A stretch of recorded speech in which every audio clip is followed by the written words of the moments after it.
on YouTube. This is the very latest news from Fabulous 103 and the Fabulous Pattaya Media Group. It would be great if you liked and subscribed to us. The weekend saw a British base jumper die after leaping from the 29th floor of a Nuklua condo unit that he'd entered illegally for the purpose of flinging himself jumping with a small parachute. That failed fully to open.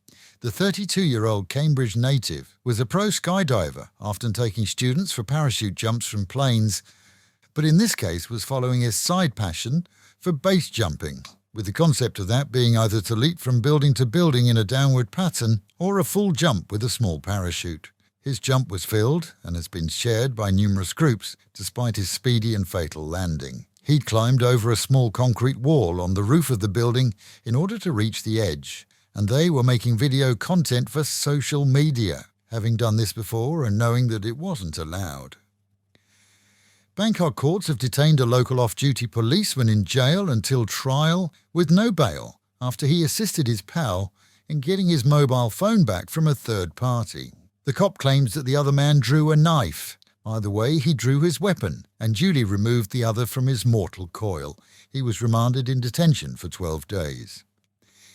In recent days, the promised clampdown on SIM cards used by scammers has seen over 13,000 services blocked and cancelled. Primarily spotted when a user makes more than 100 calls a day, several days in succession. The new rules are seeing boiler rooms desperate for SIMs, and those to whom those cards are registered being investigated. Thai authorities are keenly watching activity just over the border in neighbouring Myanmar, where heightened military activity has seen artillery fire and air raids, those reportedly destroying at least one major city. Rebels duly responded with attacks close to Mae Hong Son, the main border crossing into Thailand.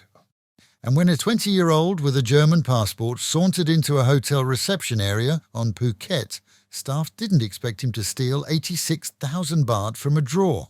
Quickly identified as Mohammed Yassin Izariyo, not a traditional German name, he was nabbed and now awaits trial.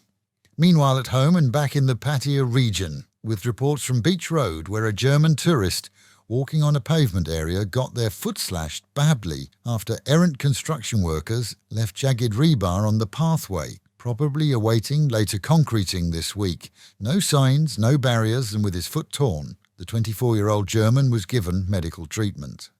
And the lies and fake tales of a British tourist here who spent his savings and ended up potless have created quite a storm for both he and his pals. He got a message to his family back in the UK saying that he needed cash as he'd been abducted. They called British police, who contacted the local boys in brown. Tracking him to an east side condo wasn't difficult, but there, instead of finding him rope-bound and abused, they found him and his pals in possession of drugs and guns. 2 Brits have now been charged with possession of both and another charged with drug possession. Needless to say, no one was charged with kidnap, and the family back in the UK, well, they're less than impressed. And with the Met Office promising highs today of just 30 degrees dropping out to 25, a sunny day with patches of clouds, but the real feel of 34. Local and national news today from Fabulous 103 FM and Fabulous Pattaya Media Group. And to get a notification every time we release another bulletin or programme, like and subscribe to our channel, Fabulous Pattaya Media Group, by using the link below.